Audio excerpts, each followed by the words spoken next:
show. Welcome, Peculiars. Probably not the face you were expecting to see when the show kicked off. I'm your co-host, Davey Berris, filling in for Brandy Schillace. Brandy is abroad right now. She's traveling. Maybe she's out on an adventure with Cord Ravenswood somewhere. Unfortunately, she couldn't be here to host tonight, but I'm excited. I'm ready. You're probably not thinking that the book about lipstick is definitely the book that Davey was going to fill in and talk about, but I really enjoyed it. I mean, it is a fascinating history lesson that kind of takes us through modern America through the last 100 years. So I am really excited to talk to our guests. I'm really excited to talk to all of you. Hi, Kristen. How's it going? I love that everybody's already tuning in and saying hi. Hi, Paige. Joanne, yes, I agree. It's sad no Brandy, because Brandy would have had a ton to add to this conversation. She might be somewhere with like 2 bars of reception and maybe pop into the chat. We'll find out. Thank you, Leanne. Thank you for the vote of confidence. But you know what? Without further ado, we should bring our guest in to talk about the Red Menace. So with that, I would like to welcome to the show Ilise S. Carter. Hello. Hi, Peculiars. Welcome to the show. Are you ready to see their peculiar comments, their peculiar questions? Bring it on. Bring it on. Now, I didn't wear red lipstick, but I did wear red. I did wear red in honor of your book. And let's throw the book up so everybody can see it. It is The Red Menace: How Lipstick Changed the Face of American History. And there's the website down there if you want to check it out. When you went into this, did you think you'd be writing more about history or more about lipstick? More about lipstick. Everyone asks me, like, where did it come from? And you expect this, like, profound answer. And I pitched the first version of it on a whim, because there used to be this company, and they may still exist, that did single subject books. They've done like the TV remote, the hoodie, and they're sort of longer than an article and shorter than a full book. And so I was like, oh, I wonder if they've done lipstick. And so I pitched it and they liked it. And like the more I started writing about it and fleshing out the proposal, the more I'm like, this is a whole book. This is a whole thing about a thing. And it was just a way of looking at American history. And so I was kind of, actually, I would like to be interviewed by more men. I would like more men to read it, just because I sort of want to take away some of the like strict gender rules about it. Just because it is such an interesting chunk of American history. Yeah, well, I'll share my experience. I probably had a little bit of a hard time getting into it, really, getting into that first chapter. And I would say by the end of that first chapter, I was like, oh, I mean, we're talking politics, we're talking war, music, pop culture, and there's so much.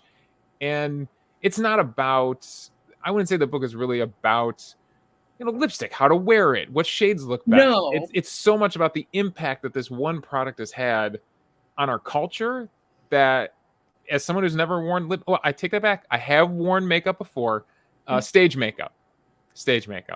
Yeah. So as someone who's never really worn makeup out before, I was completely sucked in. I was in for the journey.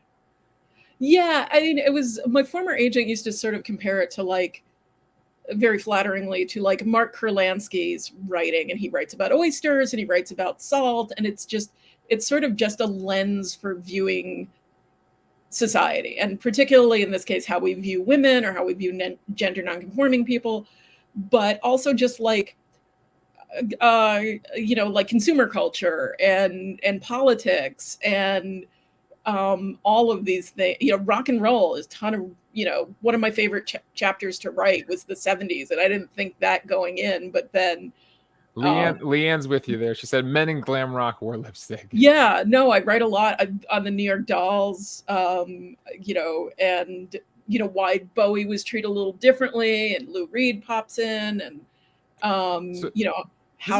speaking of the men, this is interesting from Joanne. So aside from the music entertainment Yeah. side of things, was there ever a segment in time where men did wear lipstick, like as just a fashion trend or a? Yeah, it depends on how you define the day. Because if the day is the 18th century and they're courtiers, French courtiers, yes. Egyptians treated makeup as a very unisex item. People have always painted themselves. I think that's Yeah. just a very preening is just a very human animal instinct. So yeah, I actually don't go that much into antiquity, just because it's massive, and I think it's its own study, and like it's different, and it goes in and it goes out. England is different than France, is different than other nations, so it's a huge study. Oh yeah, I can Yeah. imagine. And then I just painting the face, whether it's, I'm sure you could, that's like a whole nother subject, whether it's war paint or cultural painting of the face versus Oh, makeup. Like it kind yeah. of I really mean, branches out from there. yeah, and it's, they're in indigenous cultures, it's empowering, it's, how you channel your spirit animal, and how you shapeshift. Again, you need someone, and I didn't want to give that. It's fascinating, and I didn't want to give that short shrift. So I was like, I'm not touching that. Like, before the 1760s, specifically in America, specifically in Philadelphia, I know about it in the most general terms. I was really super hyper focused on America because you could write and research forever. There's just so much of it. At some point, you have to put out a book. Yeah, and they gave me a really short deadline, and I'd never written a book before, so I was just like, stay in your lane. Just had to stay in my lane.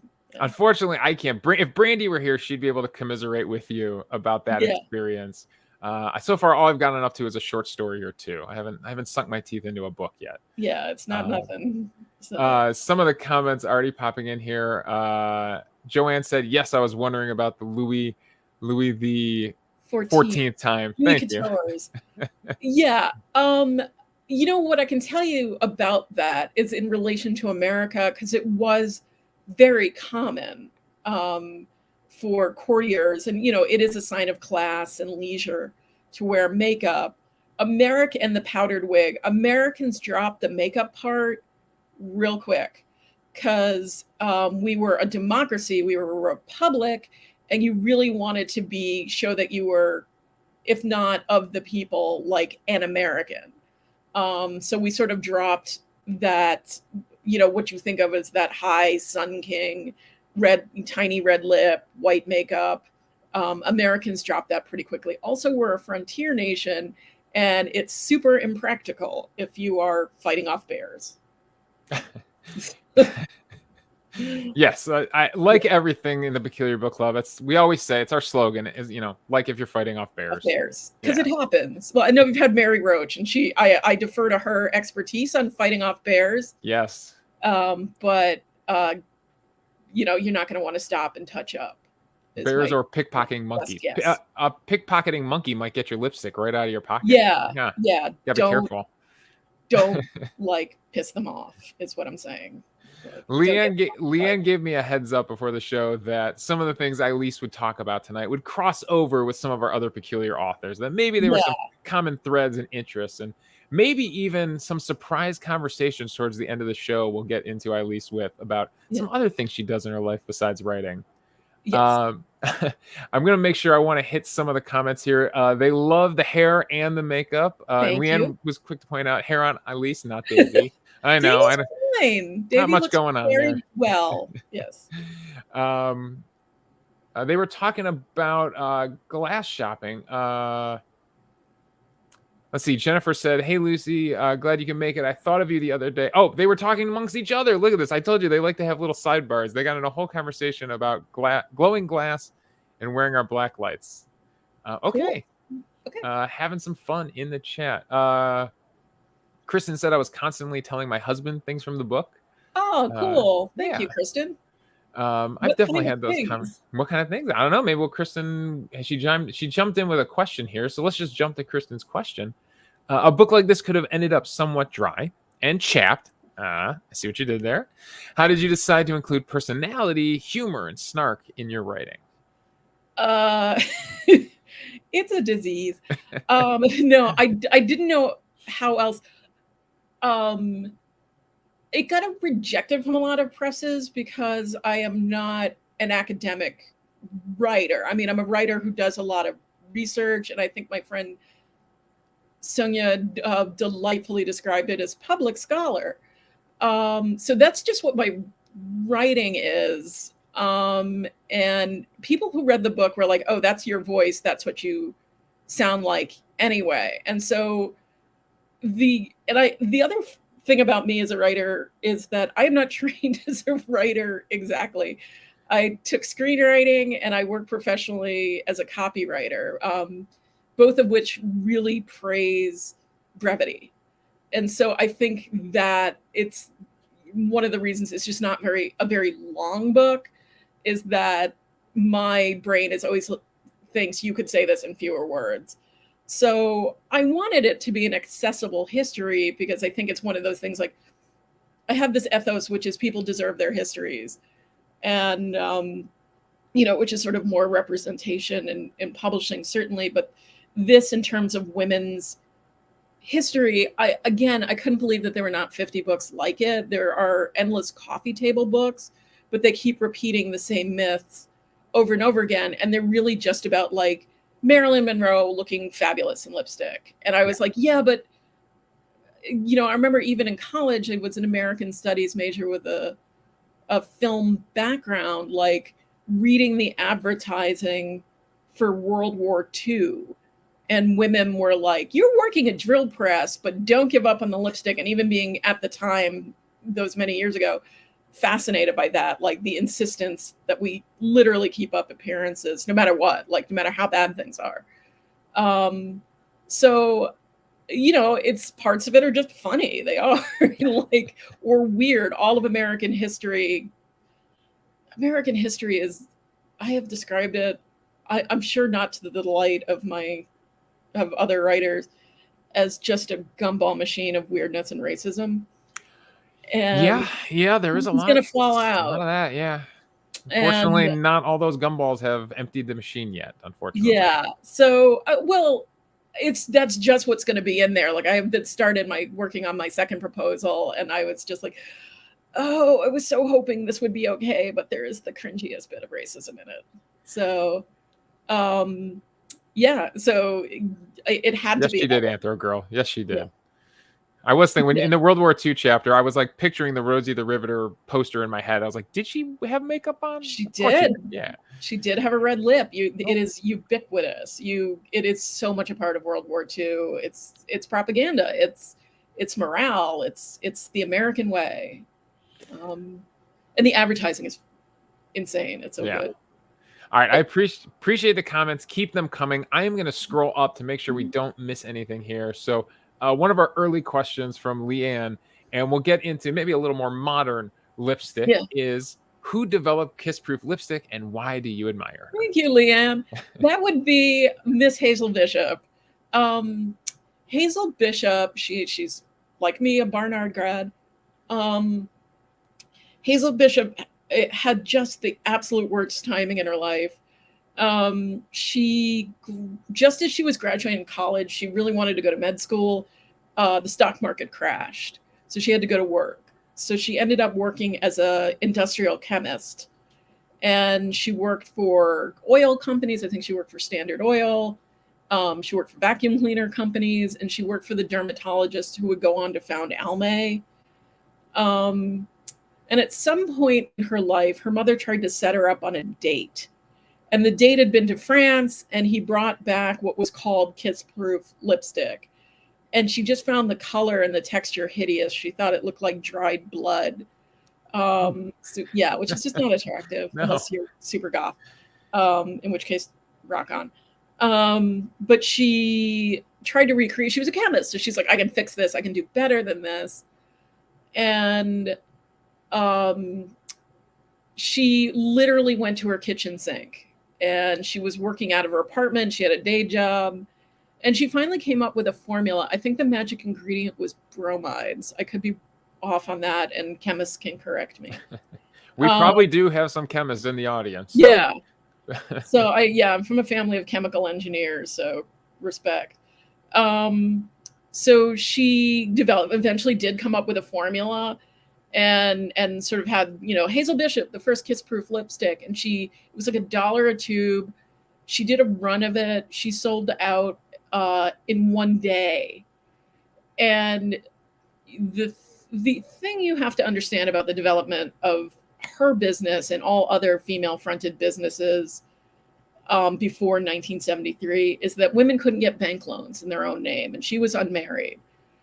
So there was just no way to get capital. So you either had to build a business by just saving your nickels, or you had to have somebody to vouch for you or find investors. You could not just get a line of credit in your own name. And so she brought in a guy who had made all his money. He sold advertising for the radio show, The Lone Ranger, and he'd made a ton of money. And he knew that this was a hit. And so he's like, yeah, I'm in. I want a part of it. I want a chunk of this company, and I'll forgo my usual fee as an advertising guy if you let me into the company. And she did. And that was like basically the inviting the vampire into the house. For a while, it worked great. She had like 25% of the American market. She was the first beauty company at all to advertise on television. Elizabeth Arden and Madame Helena Rubinstein, for example, wouldn't do it because they thought it was low class. It was beneath them. And so she had a huge chunk of the market, and things were going, yep, she's from New Jersey. Hoboken. And she ended up, the business was going gangbusters, and so she had ideas about where it should go from there. And Mr. Spector, I forget his first name, the guy she brought in was like, you're just a lady, your lady brain doesn't business. So there was a proxy war for her company. And in the end, she ended up being pushed out of her own company. And so the company, Hazel Bishop, went on for another 15 years or so without her, with no Hazel Bishop. But in some ways, I think she had the last laugh, because she ended up being a stockbroker who specialized or a financial analyst who ended up specializing in the beauty industry. She was a highly paid speaker at industrial events. And she was the Charles Revson chair of, I think it was marketing at FIT. She taught other people how to do beauty marketing. And everybody had, by the way, there are articles in like Billboard magazines and in the trades, the entertainment trades, about like how much everybody hated her part in the business. Yeah. So she's fascinating, because I think she also just speaks to, for all of the success stories, for all of the Madam C.J. Walkers and Helena Rubinsteins and Elizabeth Arden and Estee Lauder, there's a lot of wreckage by the side of that road, because it just was very difficult for women to maintain, to launch and maintain a business. Yeah. I mean, it's probably a tale as old as entrepreneurship, of the original person getting pushed out. I'm guessing that women probably don't have a very good history with that, on their own. And it's just entrepreneurs to begin with. Yeah. I mean, entrepreneurship to begin with is very difficult. And I just think, just think about it. You couldn't get a credit card in your own name. You couldn't get a line of credit. So how do you open a factory? How do you get office space if you can't sign for things? So it's just the littlest things are stacked against women.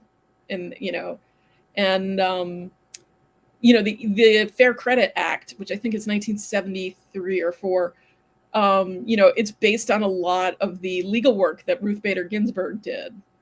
So right. Ruth Bader Ginsburg had a hand in all this. Well, excellent. That was a nice little look at that, Peculiars. You got a nice little history lesson tied in there. Yeah. So jumping up to, again, I don't want to miss anything. Anna Lopez says she wore her best red power lipstick to work today in honor of today's Peculiar Book Club. Awesome. Kathleen said, and this is something I thought of too, especially early on in the book, men sure had opinions and who should wear lipstick and what kinds of lipstick.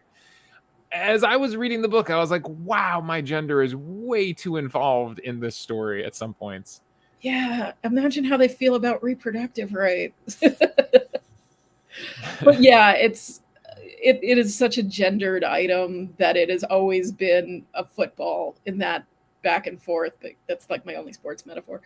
Um, and back and forth between, you know, propriety, which women are always expected to uphold, and ambition, and you know, all of the things, all of the, you know, sort of things we put on women sort of often rest on this tiny little tube, and it's was sort of an amazing little lens for that reason, is that Yeah. it just, there was so much, you know, going up to like, I mean, more recently than that, but like what pops into mind is that like back and forth about Sarah Palin, Obama saying lipstick on a pig, and Sarah Palin's like, you mean me?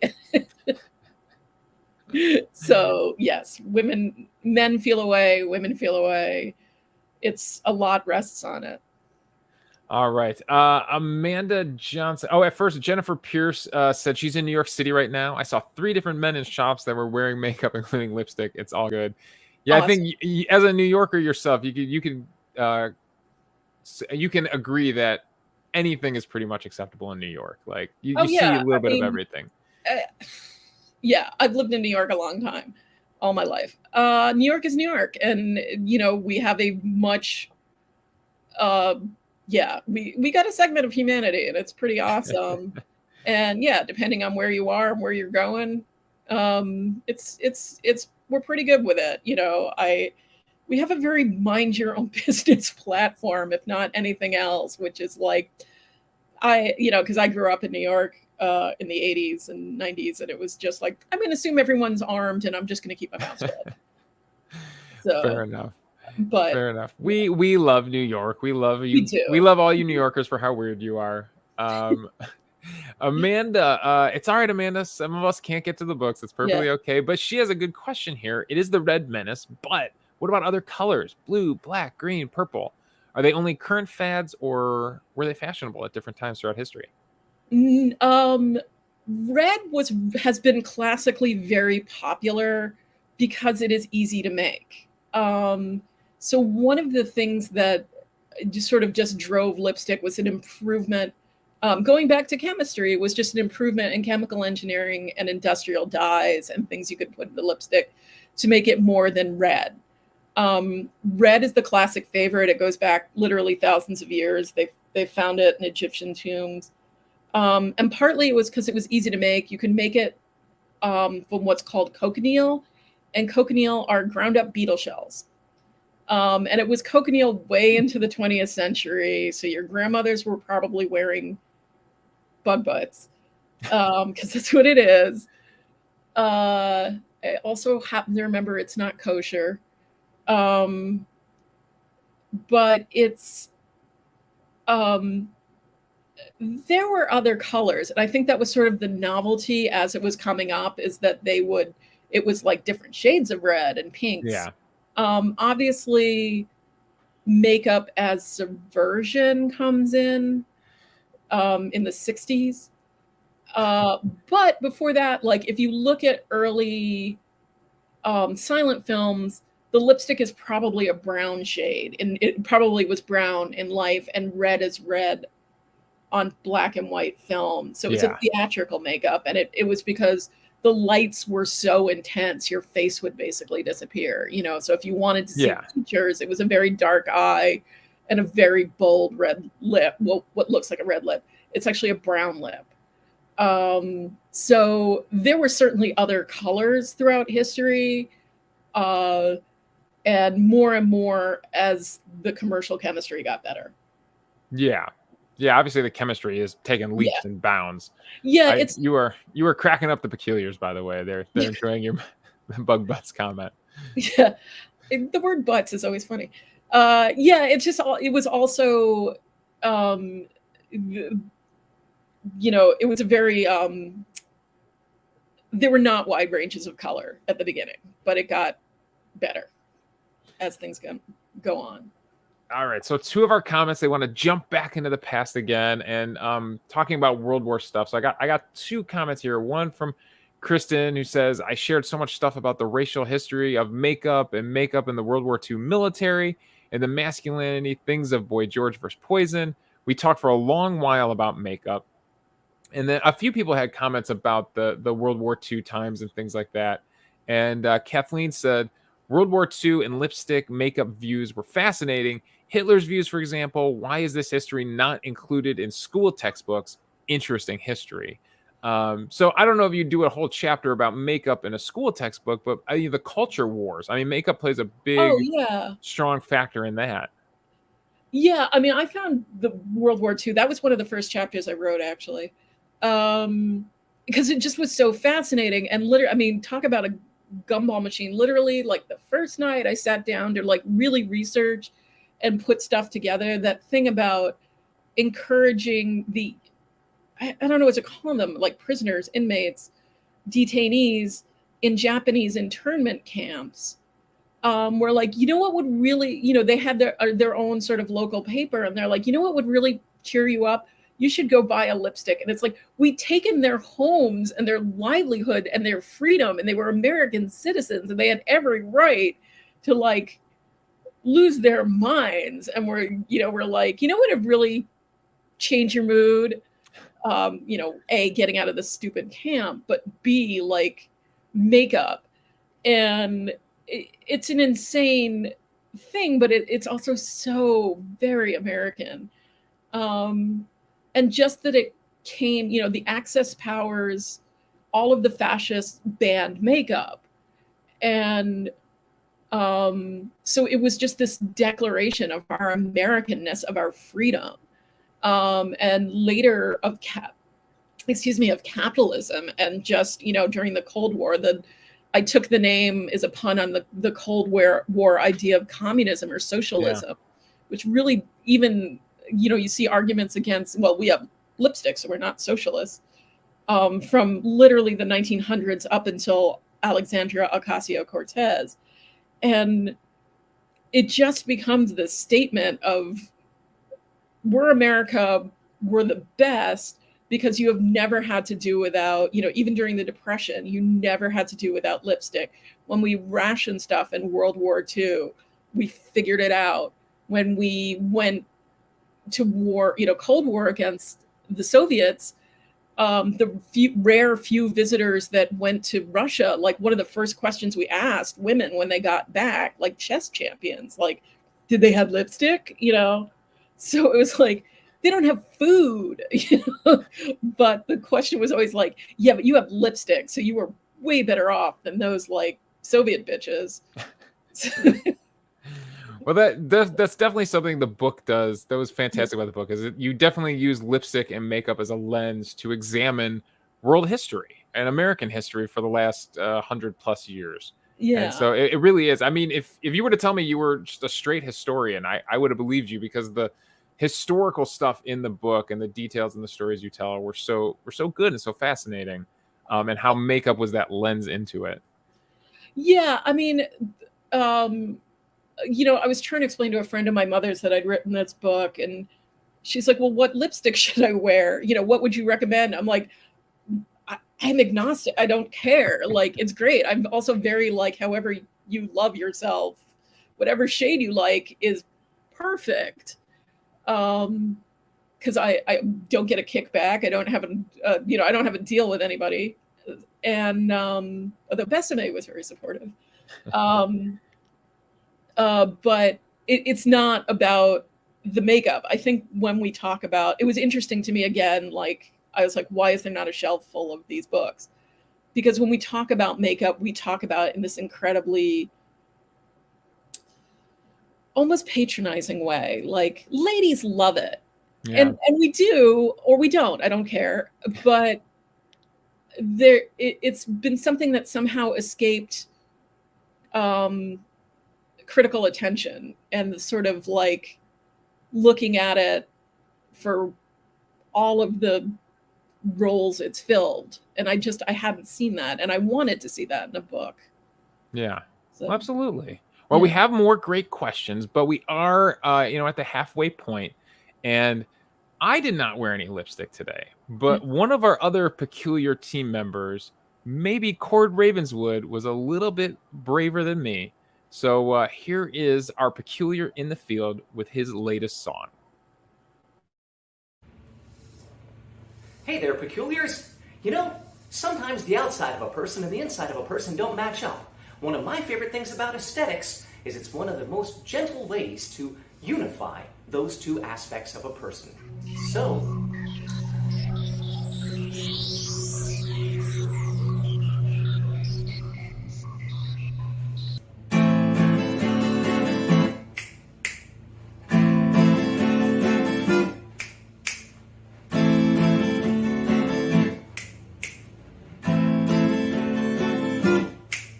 in a city of black and white, a little color is a dangerous play, but expression is everyone's right. It's just a thin red line away. So I'm composed and so I sing, for I'm smitten by your smiling. Inside of everyone is a little of everything. A little lipstick might bring the sting, or a gentle bell-like ring.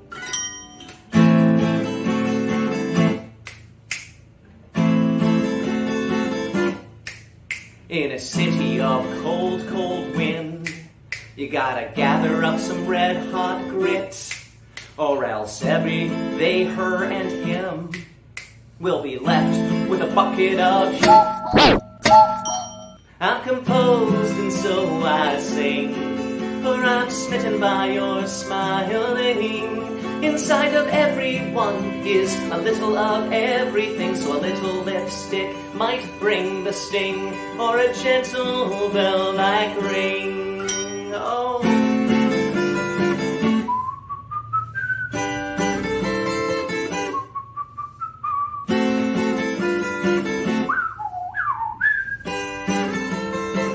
She said to me, have I been too scared to be so bright I might scare you?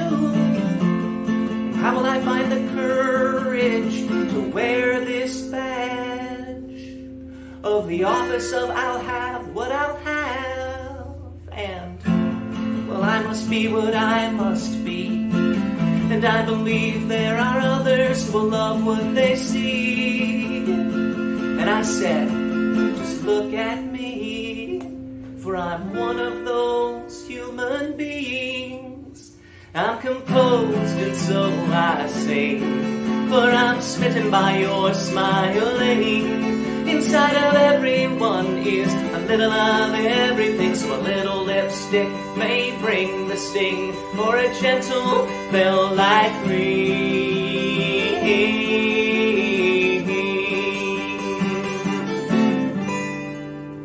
Let your peculiar flag fly, my friends. And that's it. As always, I'm Cord Ravenswood, your peculiar in the field, going far and then farther. Toodaloo!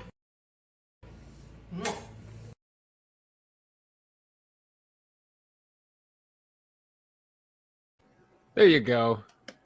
There's Cord Ravenswood, our peculiar in the field. He is very creative, and I like that song. I like the little guitar riff on the bell ring on the strings. So they have been filling up with even more questions in here, and I'm gonna stick. I have a few questions saved up, but as long as the peculiars keep firing out questions, we are gonna keep. I'm always excited that people have read the book and had ideas, or just want to know about stuff.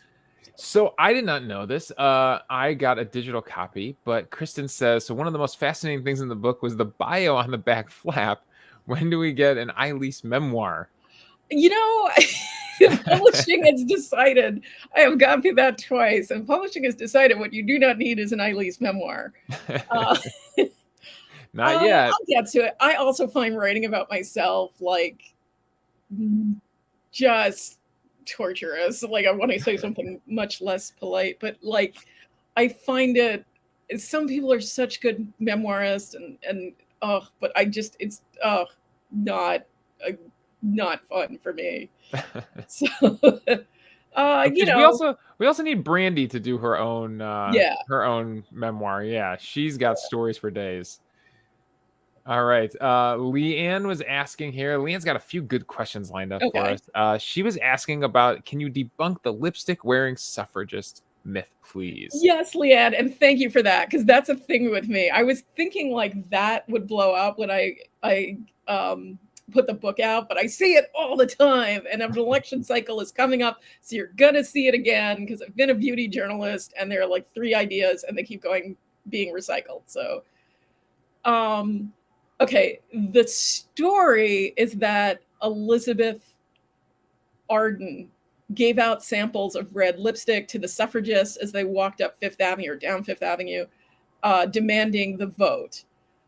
I could not find any evidence of that. Now, it could be true, but I could not find any evidence of it in either the Arden archives, and they were wonderful and tried to help me out as much as they could in the pandemic. They have no direct evidence of that. And I could not find it in a single newspaper anywhere.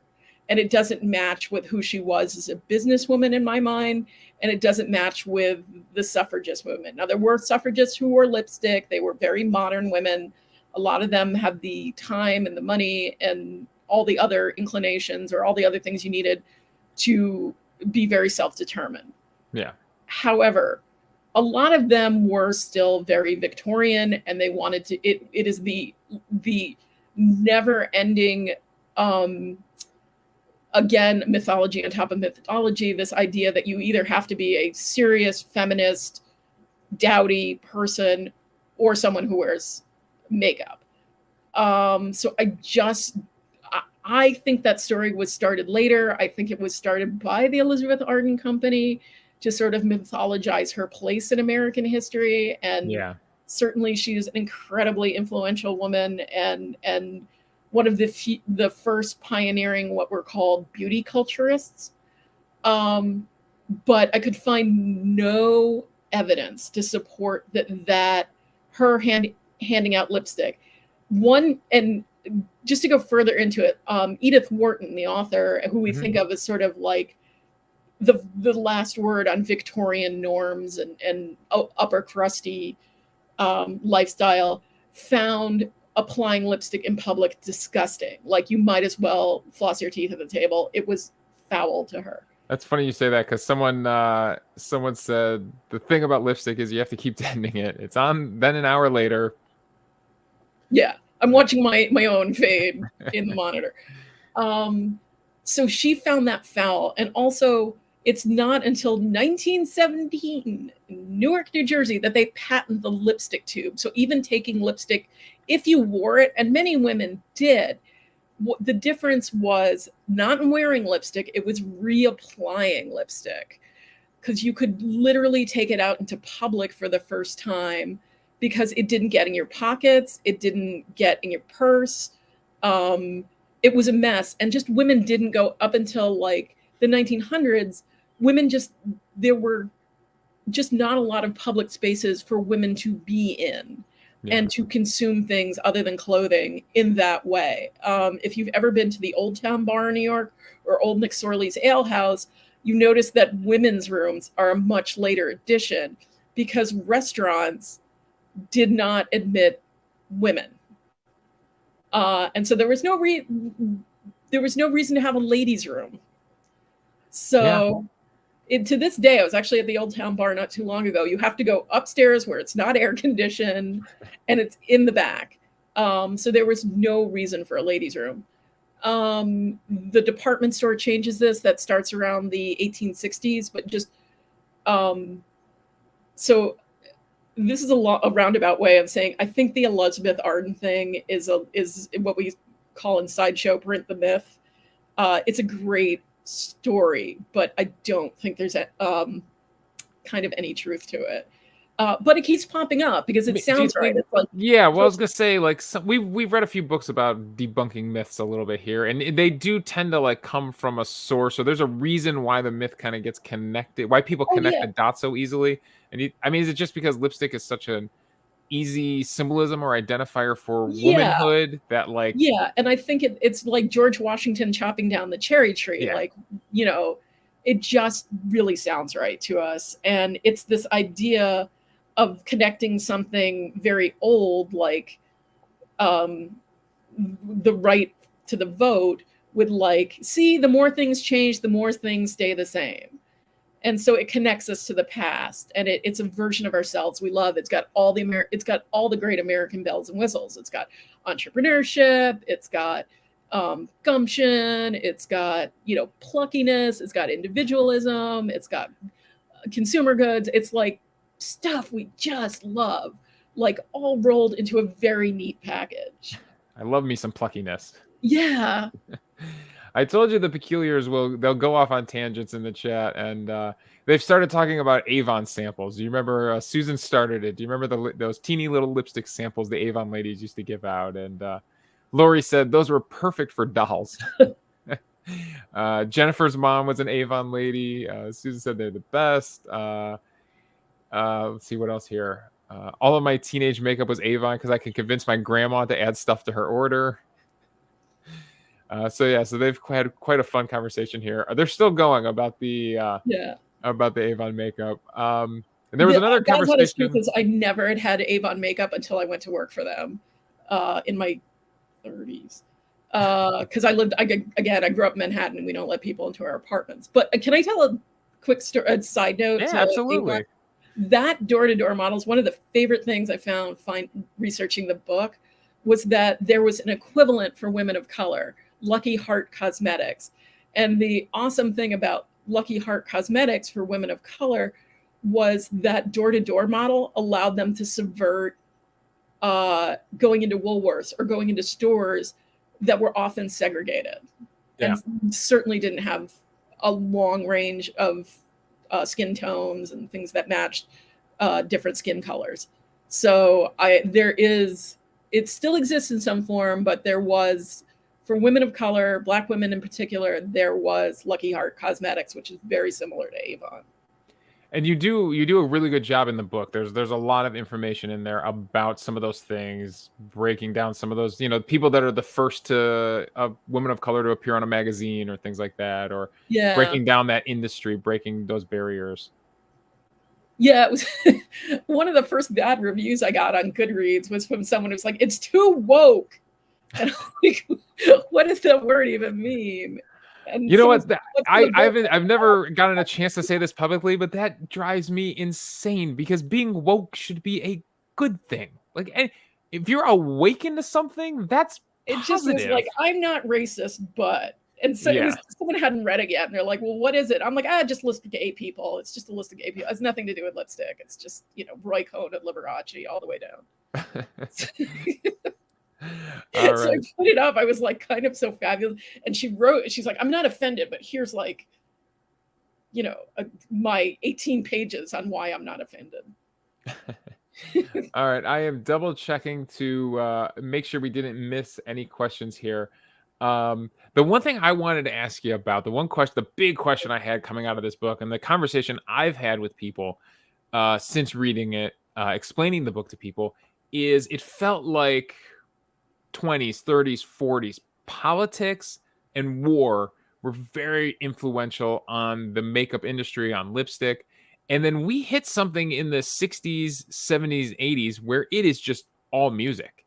It was just like, we got into the music chapters, and it felt like everything was coming out of music. And then today that's pivoted even more, and now we're more in the influencers and just celebrity culture in general. It's not necessarily musicians, even though everybody kind of has an album these days, right? Yeah. So the new single's dropping. I mean, did you feel that as you were writing it? Am I just picking up on something because I was interested in the music chapters? Entirely possible, and it's entirely possible that I didn't sort of illustrate enough. Like, lipstick is always going to be political, and anything that defies the gender norm is going to be political in its way. You did bring some of the first ladies back in, Nancy Reagan, right? Didn't you bring Nancy Reagan back in? And AOC currently? Yeah, I think what really changes is a couple of things. One, we're just a very prosperous nation. Yeah. And so, especially coming out of the wars. Right. So there's just no more issue of, can we get it? And two, in the 50s, I mean, you think of the 50s, you know, like, I'm sure if I asked the average person, like, what do you think about when you think of the 50s? And they'd be like, Elvis, Lucy. So just the mass media changes and youth culture becomes this huge thing. It was big in the 20s, but, you know, we have this whole 20-year chunk where we're at serious adult business of the Depression and World War II. And then we come out of that and we have the baby boom and we sort of rediscover that teenagers are humans. Yeah. And so the way the industry sells just becomes very attached to that youth dollar, and appealing to that youth dollar. And just the huge influence that pop culture has on people is a thing. I was surprised at how much I loved writing that 70s chapter, because I don't think of it as a tremendous, although I'm very into glam rock and early punk, I don't think of it as a tremendously like stylish period. And I don't think of it as like a great time in America where we were really interesting people. Like, it's kind of, you think of it as kind of a cultural dead spot, and it is in a lot of ways, but it also is not, like the New York Dolls thing. And I was kidding with my editor sort of that I wrote the section on the New York Dolls, and then the next day Sylvain died, and I just was like, I can't go on to the Dolly part. I can't be responsible for that. Yeah. But just the way we consume culture, mass culture, becomes immensely influential, and it no longer becomes an issue of like, can we get it and is it proper? Yeah. And I mean, I'm being a child of sort of the MTV music video era of pop culture. Obviously, then, I mean, now you're on everybody's TV. It didn't matter. Every person in America was watching those music videos. And just I was fascinating. I was a kid when that was happening, but I'm certainly old enough to remember it. I loved Boy George and I loved Cyndi Lauper, and like, but going back and looking at the way we talked about Boy George as like literally mentally ill versus the way we talk about Poison as like, rock on, dudes. And it's like they're wearing the same amount of makeup, you know? Yep. And but if you've got guitar solos and your songs about strippers, home free, because it's clearly very straight. If it's at all challenging, then not so good. Yeah. It's amazing how much they were able to get away with in the 80s with still keeping it like, well, anyways, we don't have to get into that much detail on that. All right, we do have a few more fun things for you peculiars. We have a new music group joining us. So we're going to do one more musical performance, and then I'm going to go through and double check your questions. We still have the quiz to get to. Oh, by the way, we do a little tiny quiz on the show. I think it's gonna be interesting. We'll see how you do on it. And we still have some secrets about your life, some fun, peculiar things to discuss. So stand by, peculiars, and enjoy our newest music act from Bushwick, BC. Hello! Hello. Hello. Hi, peculiars. We feel at home with peculiars, just like you. Are you a little peculiar, Ralph? Yeah, there's a peculiar guy standing right over there. Oh my God, he's like one of my favorites. Yeah? Wish you could see him. Maybe we should show them this peculiar. Look at that peculiar. Oh, adorable. What's not to love? Come on now. All right, let's see. Okay, here's our song for you. This is a song about a book. Yep, here we go. What happens when we're together? A thing that's dangerous to the status quo. We become one vehicle to endless pleasure, intelligence and happiness like the world has never known. Therein lies the answer to the loneliness of overdressed little sparrow spots, treating happiness like a cancer. They will pull a happy vehicle apart.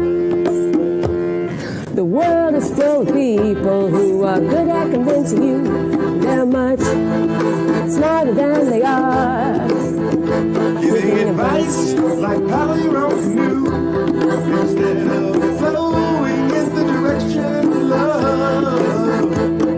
The kind that's not a gun to the head, forcing an answer that I don't want to give. But instead, I'm the beautiful, being held by a nation of grown relatives. Riley and Betty disappear when we come together no more. Like a butler of God. We become a vehicle to endless pleasure. I forgot the words, I was having so much fun. Rituals repeating, repeating, repeating, repeating, repeating, repeating,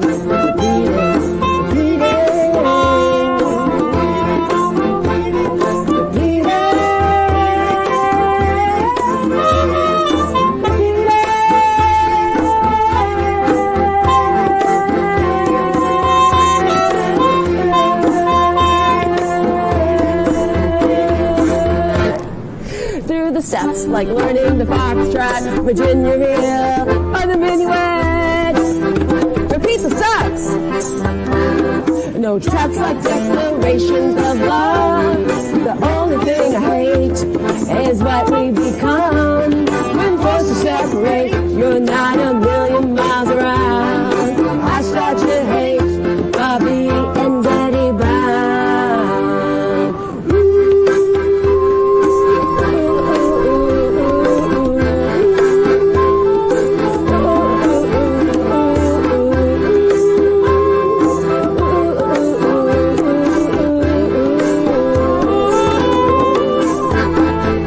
Ain't no mountain high enough, no afterlife boring enough, no dream that final enough to keep me from you. Ain't no mountain high enough, no afterlife boring enough, no dream that final enough to keep me from you. Double cock, double quick, double shot, yeah. Well, you're thinking the way, yeah. Get our heads together, become a vehicle to pleasure. Double cock, double quick, double shot, yeah. Well, you're thinking the way. Get our hands together, become a vehicle to pleasure. I'm here, I'm with you, I'm right here. I'm with you, I'm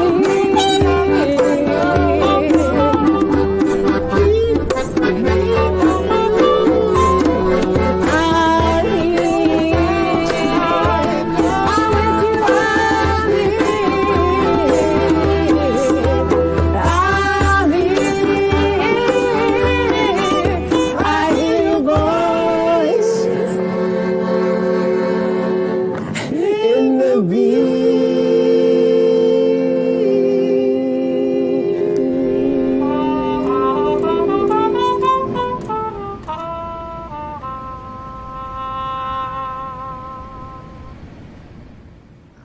Thanks. Thanks, you guys. Yes. All right. That was nice. That was nice. It makes me happy just to like look over at you guys when I'm playing. It's so nice. Wow, that was fantastic. That was definitely a instrument combination we have not had on the Peculiar Book Club up until this point. So I don't know. What did you guys think? Peculiar is a pretty cool new addition to our arsenal of musicians, I think. Definitely. Joanne was a big fan of the trumpets there. They've been having a whole conversation this time about 80s fashion. And Kristen said, I thought I loved the 80s, but it turned out I love the 90s more. I think, we say 80s and 90s, but it's really like 86 to like 94, like that we're talking about. yeah. Very, and then you look at haircuts and stuff in the early 90s and you're like, yeah, that's just an extension of the 80s. So Yeah. I don't know what we're thinking. It was so special. So all right, we have to hit the drink. We have to Kathleen, if you can help me out in the chat.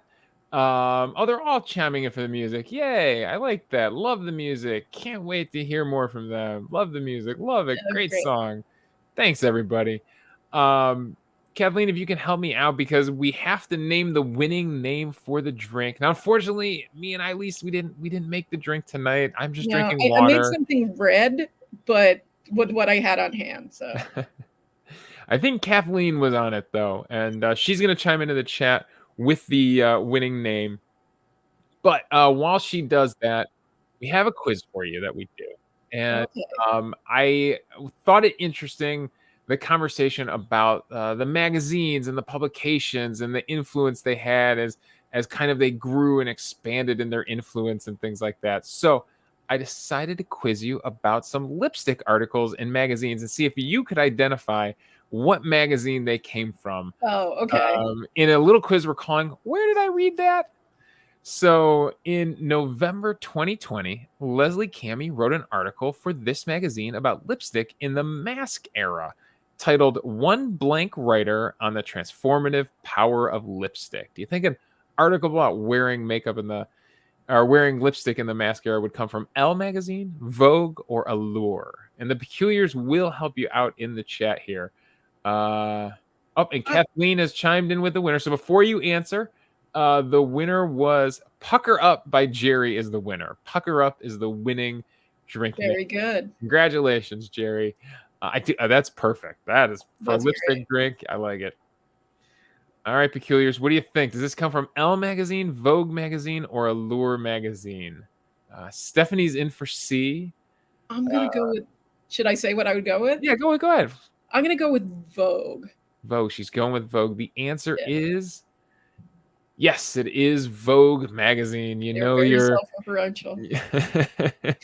Very self-referential. I was curious, like, what you would pick up on clues here in the article. Yeah. One Vogue writer on the transformative power. All right, question number 2. Did you know we are in the summer of Natalie Portman? I was not aware. We are, according to Lindy Siegel, who wrote about her latest Dior lipstick campaign for this magazine. Would an article like this come in Harper's Bazaar, Cosmopolitan, or Business of Fashion, sometimes known as BOF, I think? Yes. I'm going to go with BOF. She's going with BOF. We'll give the Peculiars a chance to chime in. Kristen, I don't know if this was the answer to the last question or this question, but she was guessing A.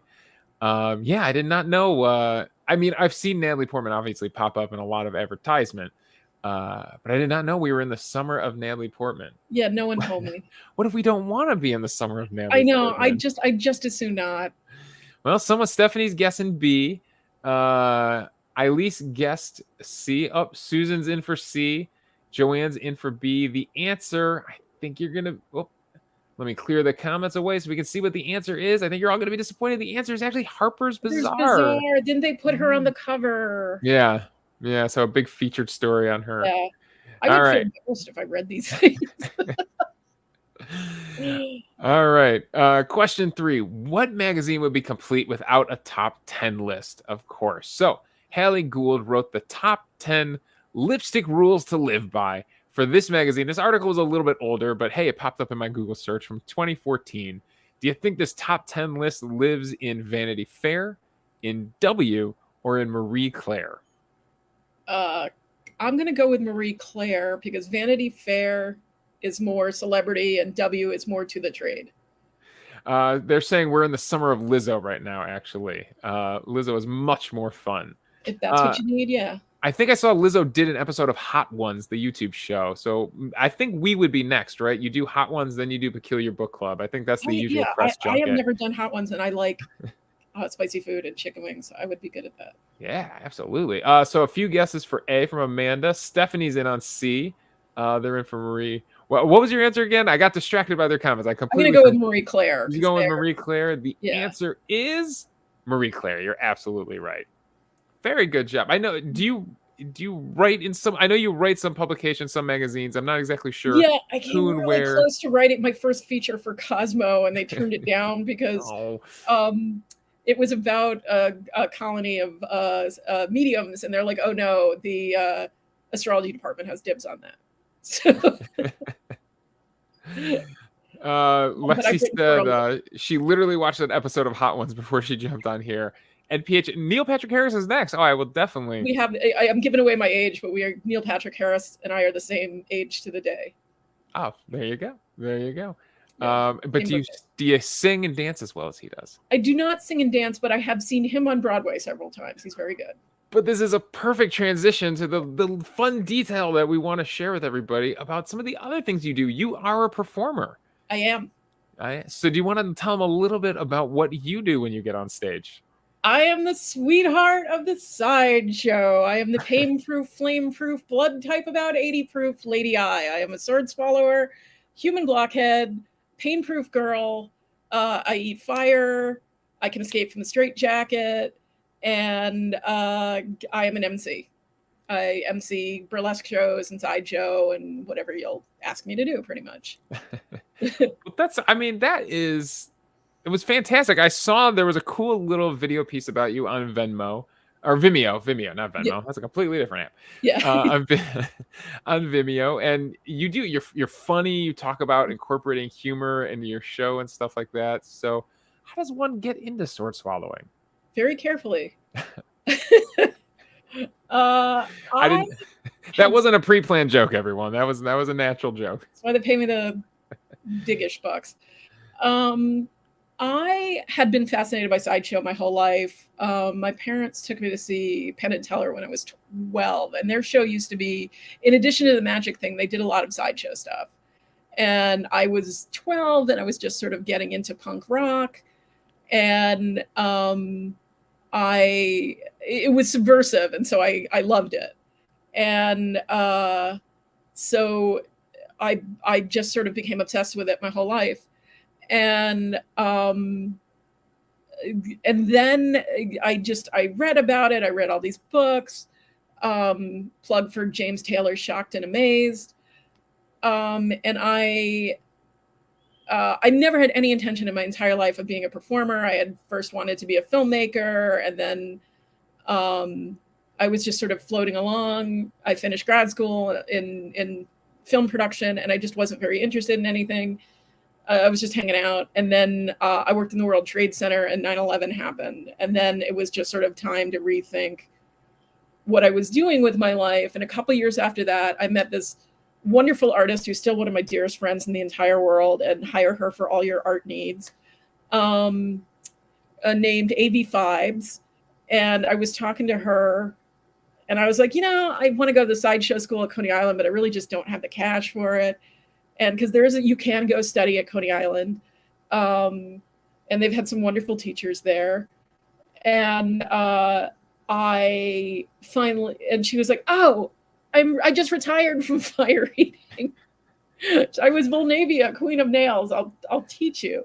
So she taught me, and I had a sister act with two other women, with Volnavia, Queen of Nails, and another woman who's now an artist and a writer. And I learned my trade. I went out every night almost, and I got on the crappiest stages in New York, and I honed my skills. And I did that for about a year and a half. And I was very tired. And finally, I went down to Florida, to Gibsonton, Florida, which is the sideshow capital of the universe. And I met with, God rest him, Ward Hall, who was the king of the sideshows. He was a showman. He owned a traveling 10-in-1 for many, many years. And his partner, CM Christ, who was a sword swallower. And I told Christ that I was interested in sword swallowing. And he asked me how tall I was. And I told him I was 5'4". And he said, "You're too short. You'll kill yourself." But he didn't really care. It wasn't his problem. So he taught me, he gave me the basics of sword swallowing. I also got a little from a wonderful sword swallower, also gone from this world, Johnny Fox, just a little bit from him. And I took it on stage. And so I've been on Dickinson. I've been on the first Gossip Girl. I was on Oddities. I worked with Rob Zombie for a minute on a TV show. So I've done all this stuff, like there would be very little call from me as an actor otherwise, because I'm not a conventional beauty and I'm of a certain age, but the Lady I has taken me all over America and to Canada and given me all these opportunities. So I highly recommend checking out, find on her website and find the little video because it's very cool. It's my real Leanne wanted to throw in here, and she thinks the Peculiars will enjoy this. You do have a little anecdote about the expectation and the build-up for sword swallowing that you say in the little documentary piece. Do I? I don't remember that. I honestly don't remember saying this. I don't remember saying anything about orgasms. It just seems sort of literally out of character for me. I do talk about the most people don't know, and I'm sure you Peculiars know because you're learned men and women of science. What most people don't know is that you have 3 gag reflexes, not just the one in your throat. You have one that's actually like a curve behind your heart. So you actually have to shove your heart out of the way slightly. And there's one at the top of your stomach. And so you have to train all 3 of them. And so I explain that. I show the sword. And again, I'm 64 inches tall. I can swallow a 19-inch sword with very little problem. Susan want to know, how tall is the recommended height then? I don't know. I think that was kind of speaking of myths, I think that was something that old timers didn't train that many women, because I've met women who are shorter than me and women who are taller than me. Honestly, I think it's a profession we probably run the gamut from like 5'2", 5'4" to like 7'4". There's a George the Giant is, I think, the world's tallest sword swallower. So it's all very dependent on your body. It's like doing a split too. Like not everybody can train themselves into it. It's not just the will to do it. I think I missed this while I was scrolling through the slideshows. You said you were in the World Trade Center on 9/11? You were in the building? I overslept. I just randomly overslept, but I was working in 2 World Trade Center, yeah. I was a financial editor, which was not a great job. We've read a book for the Peculiar Book Club here, and help me out, Peculiars, because obviously I'm blanking on the name and the title, but about the medical examiner's office for New York City, and a woman who was training there. She was on the job training, and like 3 months into training, it happened, and she was thrust into this terrible world, frankly. Yeah, it really messed people up. I mean, one of my bestest buddies in the whole world was a rookie cop when it happened, and it was not a good time for any of us, and it was especially hard on him. He retired from the force by the time he was 30.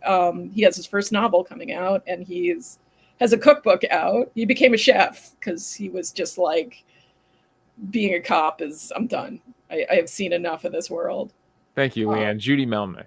Yeah. So it was a life changer. Ultimately in a positive way, but I wouldn't recommend it. It was going through hell to come out the other side.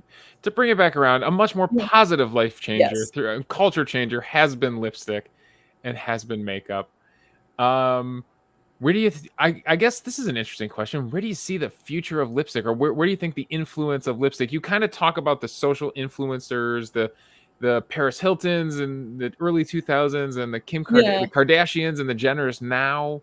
Obviously are a powerhouse. I don't know. What do you think is going to influence the next generation of makeup wearers? I am fascinated by this whole millennials are rejecting gender norms and gender binary in a way that I have, certainly never seen in my lifetime, which I think is amazing. So I really wouldn't be surprised if wearing it expanded, if it expanded, if not to like mainstream suburban dads, to just men who are very comfortable with the idea that gender is a construct and gender is a spectrum and gender non-conforming people. So of all sorts. So I wouldn't be surprised to see in the next 10 or 15 years as this generation sort of, you age into your market. Like I remember, the first time I heard the Ramones for like a car company or something, like soon you will be the ad executive and things will change. And you're seeing tiny bits of it now, but I really wouldn't be surprised if it expanded, as younger people are just, sort of reject the rigidity of this is for men and this is for women. And just they're very, they understand self-expression in a way like previous generations have stabbed at, but have never quite gotten it as far in. Yeah, well, they're Kathleen's worried about AI lipstick. I'm guessing that's going down the Terminator apocalypse route. If I mean, I for one welcome our robot overlords. Yeah, L'Oreal has been trying to launch something that sort of picks up from Instagram and what people are wearing. And okay, that would be an AI lipstick. I see it. Custom blends. There are filters on our phones. Kristen wants nanobots. She wants that like Iron Man nanobot technology that can just go on your lips and change colors. Why not? Lipstick and technology go back a long way with each other. If it's the tube and cars and chemistry and emulsifiers and learning to sell over the internet. So technology and lipstick are like that. Said, oh no, someone could hack your lipstick. All right. Now it's a horribly unflattering color forever. On that note, Peculiars, I think let's all give Ilise S. Carter, the Lady I, a big round of applause. It was such a fascinating journey. Thank you. Thank you for having me. I didn't expect to go on when I started the book, and a wonderful conversation too. Thank you so much, and I'm really glad people enjoyed it. You can get me through the website lipstickbook.com. If I'm happy to answer questions about it. So. There you go. There's her information up on the screen at the Lady I think I'm both Instagram and Twitter, right?